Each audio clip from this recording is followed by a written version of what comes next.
The second Miles slid that manila folder across his desk, I already knew what it was. Same folder, same motion. Like it was just another Tuesday morning at Summit Tech Solutions. I sat there in that broken office chair that tilted left like a ship taking on water, and for a split second, I thought about the MIT acceptance letter sitting on my kitchen table at home. $54,000 a year. My daughter Megan, 18 years old, smart as hell, and counting on her old man to figure it out. Miles leaned back in his $3,000 ergonomic throne, all 38 years of him looking like he'd just solved world hunger. "It's not the right quarter for leadership changes, Wade," he said with that practiced smile. The one that said we were sharing some inside joke. Except the joke was always on me. I opened the folder anyway. Had to play the part. "We regret to inform you." Rejection number 12. 20 years I'd been perfecting this dance. 20 years of keeping their systems running, training half the people they promoted over me, and getting the same corporate speak every time. "Who got it this time?" I asked, though we both knew the answer. "Austin," he said, trying not to grin. Fresh perspective. Really understands where we're heading as a company. Austin, 29 years old with an MBA and a handshake that felt like grabbing wet paper. Kid needed me to walk him through updating firmware last month, and now he was going to be my boss. I nodded, closed the folder, and did something I'd never done before. I started laughing. Not a chuckle. A full, deep belly laugh that made Miles shift in his seat like his chair had suddenly caught fire. "Something funny?" he asked. I looked him dead in the eye. "Yeah, me for believing you for the 12th time." His smile dropped faster than a bad stock pick. Miles sat up straighter, suddenly realizing I wasn't playing along anymore. "Wade, I get it. Emotions run high, but this isn't personal." "You're right," I said. "It's not personal. It's math. I've been here 20 years, fixed every crisis, trained half the guys you promote, and every time it's a new excuse. I think you're overreacting." "Then I guess I've been underreacting for 20 years. I stood up, took the folder, and walked out. Not to study it or reflect on it, just to mark the moment. Because right then, I knew this was the last time I'd let Summit Tech play me like that. Let me back up and tell you how I got to that chair in the first place. My name's Wade. I was 52 when all this started, and I'd been working at Summit Tech Solutions for 2 decades. Small IT consulting firm in Denver. We handled infrastructure, back-end systems, the stuff clients only notice when it breaks. I came to civilian corporate life after 8 years in the Air Force. Communications systems, satellite networks, the kind of work where mistakes got people killed. You learn about leadership in places where incompetence has real consequences. In the military, you earn stripes by keeping critical systems operational under pressure, training your people right, and taking responsibility when things go wrong. Chain of command meant something because lives depended on everyone doing their job. Corporate America felt like a different planet. First week at Summit Tech, I watched a project manager get promoted after a system failure that cost us a major client. His only skill was deflecting blame upward and sideways. In the Air Force, that guy would have been scrubbing latrines. Here he got a corner office and a salary bump. I thought civilian leadership would be more sophisticated. More strategic thinking, better resource allocation. Turns out it was just more complicated. More meetings about meetings, more politics, less accountability. The same principles that made me effective, competence, reliability, direct communication, seemed to work against me in corporate culture. Nobody wanted the guy who pointed out that the emperor had no clothes. For 20 years, I was the guy they called when everything went sideways. Server meltdown at 2 a.m. Call Wade. Client threatening to walk over a failed migration. Get Wade on it. Morrison Manufacturing's ERP system crashes during peak season. Wade'll fix it. Caldwell Financial's trading platform goes down during market hours. Wade's your man. The really twisted part was that most of Summit Tech's infrastructure ran on legacy systems I'd built back in the early 2000s.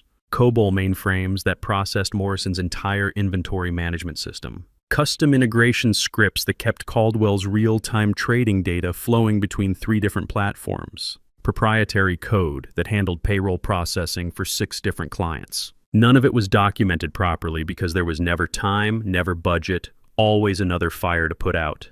Management thought that made me trapped, like I was some kind of digital janitor they could keep in the basement. They had no idea it made me irreplaceable in ways they couldn't even comprehend. I kept a list in my personal files over the years. Every excuse they'd given me for passing me over. We need more client-facing experience. So I took on client management duties. You don't have that specific AWS certification. Got it in 6 weeks. We're looking for more leadership energy. Sat through every soft skills seminar they offered, learned to smile and nod and play the game. Meanwhile, guys like Jake got promoted. Jake, who forgot passwords like it was his job and missed half his deadlines, but he played golf with the CFO every Thursday.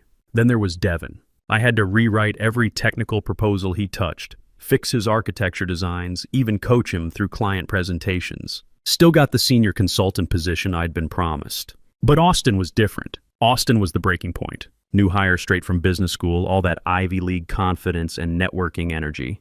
Kid barely knew our core systems, needed tutorials for stuff any junior admin should handle. But he had that fresh-faced MBA charm that impressed people in conference rooms, and he played racquetball with the VP twice a week. Here's what really got to me. The week after Austin got his promotion, I watched him walk around the office handing out business cards like party favors. Senior consultant embossed in gold letters. He offered me one like we were buddies celebrating together. I didn't take it. That's when it all clicked. There wasn't really a ladder to climb at Summit Tech. That was the lie they fed guys like me to keep us productive and compliant. Keep your head down, do the work, be patient, your time will come. But I wasn't the guy they were ever going to let climb it. Not because I wasn't good enough, but because I was too good exactly where I was. Too reliable, too knowledgeable, too useful as their crisis management department. They needed me to hold everything together so everyone else could advance. The night I got home from that meeting, I sat in my kitchen and did the math that had been haunting me for months. Megan's MIT acceptance letter was still magneted to the refrigerator like a beautiful, expensive countdown timer. $54,000 a year for 4 years. Add room, board, books, and we were looking at close to $300,000 total. My 401k statement sat next to it. 20 years of steady contributions, company matching, conservative investments, $180,000. Sounds like a lot until you realize it's supposed to last me through retirement, and now I needed to tap it for college expenses too. I'd run the projections a dozen times. If I stayed on my current trajectory at Summit Tech, maybe made senior consultant in 3 more years, I'd still be scrambling to cover her sophomore year tuition. Community college wasn't an option for a kid who'd scored 1,520 on her SATs and had her heart set on studying computer science at the best engineering school in the country. That's when I called my older brother Cal. He used to run logistics for a shipping company. Walked away from a VP position 5 years ago to start his own freight business. Now he runs 3 trucks and makes twice what he used to, working half the hours. Bad day? He asked when he heard my voice. I'm done, I said. They gave the promotion to the racquetball rookie again. I told him about the 12 rejections, the endless excuses, Austin's smug grin. Said I felt like an idiot for ever believing things would change. Cal let me vent until I ran out of steam. Then he said something that rewired my entire thinking. Stop playing their game, Wade. Build your own game. I sat there holding the phone, beer getting warm in my hand. What's that supposed to mean? It means quit being their safety net while they climb over you. You give them everything. They give you excuses. Time to change the math. We didn't talk much after that, but his words stuck like a splinter. Build your own game. I went to bed that night, and for the first time in months, I actually slept. Because suddenly I had a plan. I got up before my alarm the next morning with something I hadn't felt in years. Purpose. What I called the quiet exit started that day. Never said it out loud, just something I repeated to myself every morning on the drive in. This wasn't about getting even or proving a point. This was about getting out with everything that made me valuable. Month 1 and 2 were all about documentation and assessment. I started auditing every system I'd touched in 20 years. Not the official documentation, that was mostly garbage, written by people who didn't understand the actual architecture. I mapped out the real infrastructure, the stuff that actually kept things running. Morrison Manufacturing's inventory system, built on a COBOL mainframe I'd inherited and rebuilt 3 times over the years. The integration between their production floor scanners and their accounting software went through custom scripts I'd written in 2005. When their system crashed, I was the only one who knew which tables to rebuild and in what order. Caldwell Financial was even more dependent. Their high-frequency trading platform relied on real-time data feeds I'd integrated from 4 different sources. The latency optimization routines were coded in a mix of C++ and assembly language that nobody else at Summit Tech could even read, let alone modify. When microseconds meant millions in trading profits, they needed someone who understood both the business logic and the hardware limitations. I started a private repository, not on company servers, but on my personal cloud storage. Every critical fix, every custom workaround, every piece of tribal knowledge that wasn't written down anywhere. If Summit Tech wanted to pretend I was just another replaceable cog, I'd document exactly what they'd be losing. Month 3 and 4 were about client relationships. I began having different conversations with our major accounts, not violating any policies, just being more present in ways that mattered. When Morrison's CTO called about their quarterly infrastructure review, instead of routing through Miles, I handled it directly. When Caldwell needed consultation on their disaster recovery planning, I took the lead instead of delegating to Austin. These weren't just Summit Tech's clients anymore. These were professional relationships I'd built over years of solving their hardest problems. They knew my work, trusted my judgment, and frankly didn't care about corporate org charts when their systems were down. The turning point came during a Caldwell crisis in month 4. Their primary trading server crashed during peak market hours, and Austin tried to jump on the emergency call to provide oversight. Caldwell's IT director cut him off. "We need Wade handling this directly. No offense, but we can't afford amateur hour when we're bleeding money." That told me everything I needed to know about where the real value lay. During this time, I also started reaching out to people who'd left Summit Tech over the years. Not officially networking, just casual conversations over coffee or lunch. The pattern was obvious once you looked for it. Marcus had left 3 years ago after getting passed over for director. Now he was running cybersecurity for a Fortune 500 company, making double his old salary. Sarah started her own consulting firm in 2018, pulled in over $400,000 last year working with mid-sized manufacturers. David went independent, charging $200 an hour for the same infrastructure work he used to do for a $65,000 salary. I met up with Sarah at a coffee shop downtown one afternoon. The first year was scary, she admitted, stirring her latte. But by year 2, I was making more than my old boss. The clients followed because they trusted the work, not the company letterhead. She showed me her client roster on her laptop. 8 steady contracts, all referrals, all paying premium rates for specialized expertise. "Wade, you've got something they can't replace," she said.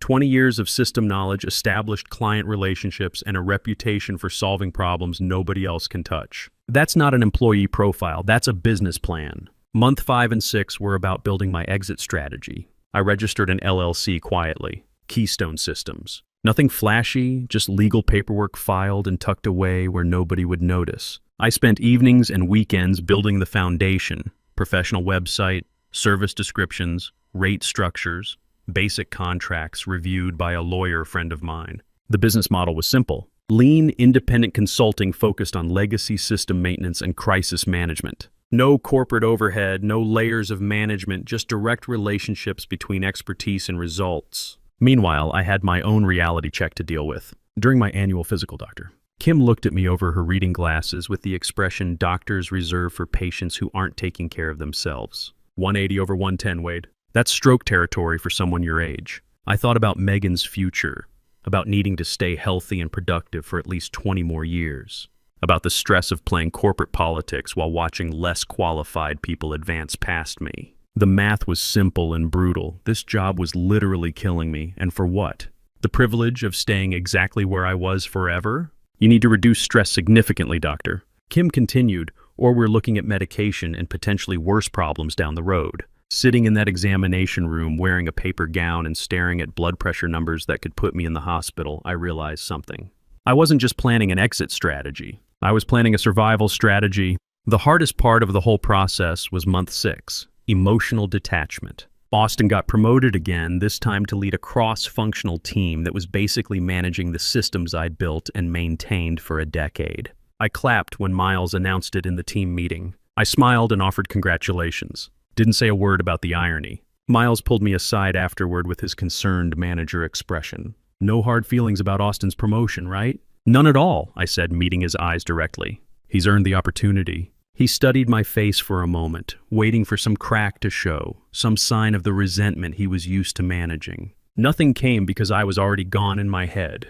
I'd stopped caring about their opinion of me because I was building something they couldn't control. They left me off key email threads? Fine. I documented the workarounds and kept cleaner versions for my own reference. They pitched my architectural solutions as collaborative team efforts? Great. I had the original design notes and could build them again elsewhere. They gave visibility and credit to people who hadn't earned it. Didn't matter anymore. The trick during this phase was staying invisible. Not so invisible that I lost access to critical systems, but quiet enough to avoid attracting attention to my preparation. I stopped venting to colleagues about management decisions. Didn't roll my eyes during meetings when Austin demonstrated his fundamental misunderstanding of our core infrastructure. Didn't even update my LinkedIn profile or resume. I just kept showing up, kept delivering results, kept being the reliable guy in the background while I systematically documented and prepared to take my expertise elsewhere. By the end of month 6, Summit Tech's management thought they had me locked in tighter than ever. I'd stopped complaining, stopped pushing for promotion, seemed to have settled into my role as the senior technical resource who kept everything running smoothly. They had no idea I'd already left in every way that mattered. All that remained was picking the right moment to make it official. 6 months to the day after rejection number 12, I walked into Miles's office at 9:03 a.m. He looked up from his morning coffee with that practiced smile, expecting our usual weekly status update. I set a folded piece of paper on his desk. One sentence centered signed. I resign effective 2 weeks from today. I quit, I said. Simple as that. Miles blinked like I'd just spoken in a foreign language. You what? You heard me. He picked up the paper and read it twice, like the words might change if he stared long enough. You can't do this. You're running the Morrison and Caldwell accounts. They depend on you completely. I can, I said, and they'll figure something out. The letter says 2 weeks. He stood up, suddenly looking like a man who'd just realized his house was on fire. Hold on, let's talk about this rationally. You're obviously frustrated about Austin's promotion. If this is about recognition, I cut him off. It's not about Austin or recognition. It's about me being finished with this place. That's when the real panic started. By lunch, I was sitting in the main conference room with 3 people who'd barely acknowledged my existence for 20 years. Miles was there, of course, plus Janet from operations and some HR representative whose name I'd never bothered learning. Wade, we're prepared to make significant changes, Janet said, leaning forward like we were old friends plotting strategy. We've been reviewing your contributions, and frankly, we've undervalued your importance to this organization. For about 10 seconds, I almost believed her. Then I remembered this was the same executive team that had signed off on Austin's promotion while I was working 16-hour days to fix Morrison's crisis 3 months earlier. What exactly are you proposing? I asked.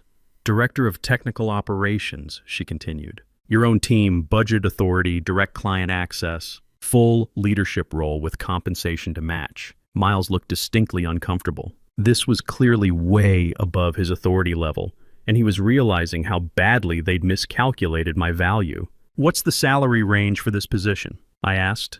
95,000 base, plus performance bonuses that could add another 20. I nodded like I was considering it. And the reporting structure? You'd report directly to me, Janet said. Miles would continue handling day-to-day operational oversight, while you'd focus on strategic technical decisions and client relationships. Translation: Miles keeps his title and salary, I do the actual work, and everyone pretends it's a promotion instead of an admission that they'd wasted 20 years of my career. That's an interesting offer, I said, but I'm curious about something. 3 months ago, I submitted a proposal for exactly this kind of structure. Miles said it wasn't in the budget and the timing wasn't right. Uncomfortable silence around the table. 6 months ago, I identified the exact technical debt and client relationship issues you're trying to solve now. My recommendations were in the quarterly report I submitted. Did anyone actually read that document? More silence, except for the sound of Janet shuffling through papers like the answer might be hiding in her folder.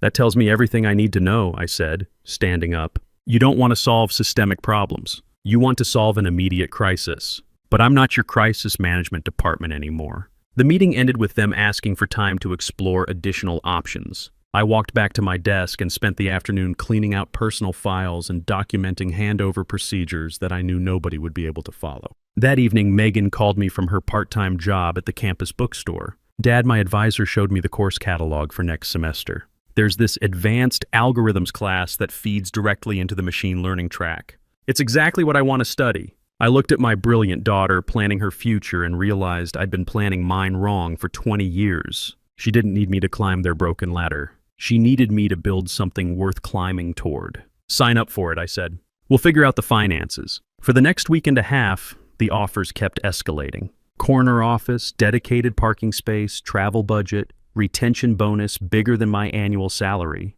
Each time, same answer, no thank you. They'd had 2 decades to recognize what I brought to the table. Now they wanted to fix 20 years of bad management in 10 days, and it was too late for that kind of thinking. On my last day, I handed over my access cards, cleared my desk, and walked out of Summit Tech for the final time. No dramatic speeches, no burned bridges, just a quiet exit by someone who'd finally stopped waiting for permission to build something better. Exactly 1 week after my final day, Morrison's CTO called me directly. "Wade, we've been thinking about bringing some of our technical infrastructure management in-house, but we'd want someone we trust running it. Would you be interested in a consulting arrangement?" We signed the contract that afternoon. No committees, no approval processes, no corporate bureaucracy. Just a direct agreement between Keystone Systems and a client who valued expertise over politics. 3 weeks later, Caldwell followed with an even larger contract. Summit Tech tried to interfere, sending legal threats about client poaching and ethics violations. I forwarded them my original employment agreement, the one with no non-compete clause because they'd never imagined I was worth competing for. Then I called Miles directly. "You never bothered putting me on a non-compete," I said. That was mistake number 13. Silence on the other end. Just the sound of him realizing how many ways they'd underestimated the situation. By month 3 of Keystone's operation, I had 6 clients and was making more in a month than I used to earn in a quarter at Summit Tech. More importantly, I controlled everything. My schedule, my rates, my priorities, my stress level. I rented space in a co-working facility downtown. No corporate hierarchy, no performance reviews, no politics. Just me, a laptop, and the freedom to solve interesting problems for people who appreciated the solutions. That's when I started building a team. Brady had been sitting 2 desks over from me at Summit Tech for 3 years. Quiet guy, brilliant with network architecture, completely invisible to management despite being the best technical mind in the building. I took him to lunch at a place where we could talk freely. "Want to work somewhere that actually recognizes talent?" I asked. He said yes before we'd finished ordering. A month later, I hired Lauren, a systems architect whose previous boss had taken credit for every security protocol she'd designed. Then Marcus, a database specialist who'd been passed over for promotion 4 times despite being the only person who understood their legacy data structures. We weren't trying to build some massive consulting empire, just a focused, competent team that solved complex problems efficiently. No performance theater, no corporate buzzword meetings. Real expertise applied to real challenges. The validation came in ways I hadn't expected. Megan started her sophomore year at MIT with tuition paid in full, no student loans, no financial stress. She called me from her dorm room one evening, excited about a conversation with her algorithms professor. "Dad, when I mentioned that my father runs Keystone Systems, Professor Chen said he'd heard great things about your work from colleagues in industry.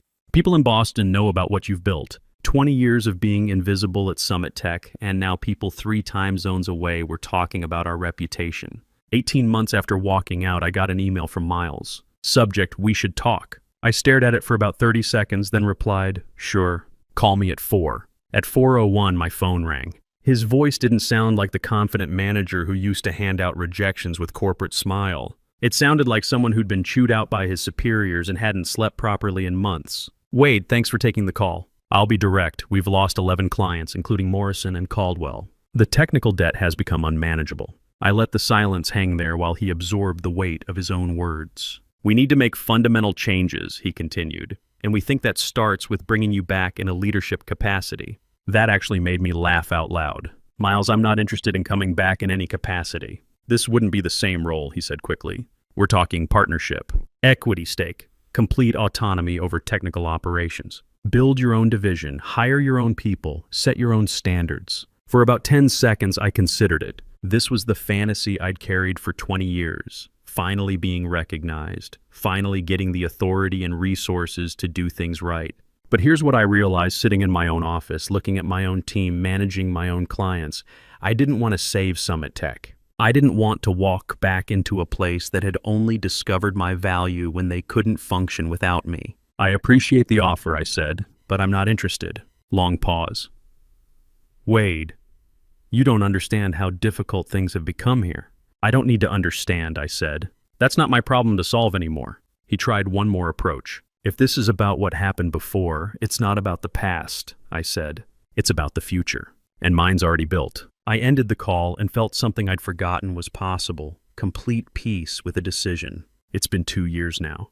Keystone Systems isn't some massive corporation with layers of bureaucracy. We have 14 employees, and every single one earned their position through competence and character. We choose our clients based on interesting challenges and mutual respect, not desperation or politics. Brady runs day-to-day operations now, and watching him lead reminds me why I hired him. He just needed someone to believe in his capabilities. Lauren has become our senior architect, designing security frameworks that 3 major firms have adopted as industry standards. We brought in 2 more people last fall, both refugees from corporate environments where politics mattered more than performance. Nobody here has to worry about playing games or managing up or any of that exhausting nonsense. We solve problems, deliver results, and go home at reasonable hours. Funny thing happened last fall. Austin reached out through LinkedIn asking if we had any openings. Sent me a long message about how he'd learned from his mistakes at Summit Tech and really admired what we'd built at Keystone.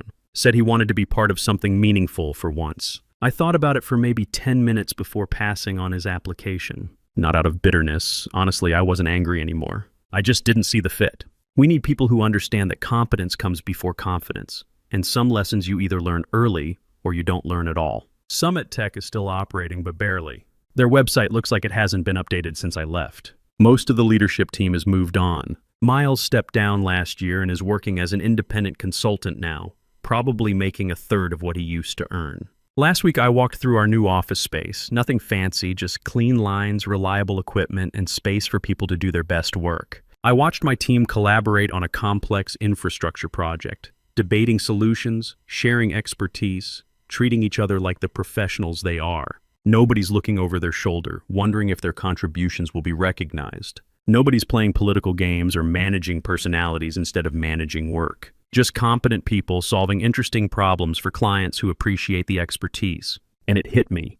This is what I'd been fighting for all those years. Not revenge, not even recognition from people who'd never understood my value. Just the freedom to build something worth building with people worth working alongside. The real win wasn't sticking it to Summit Tech. It was figuring out I never needed their permission to build something worthwhile. I just had to stop asking for it.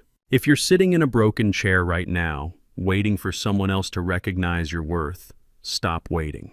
Recognize it yourself. Build something that reflects your actual value instead of someone else's limited vision. Because sometimes the best revenge is simply refusing to need it.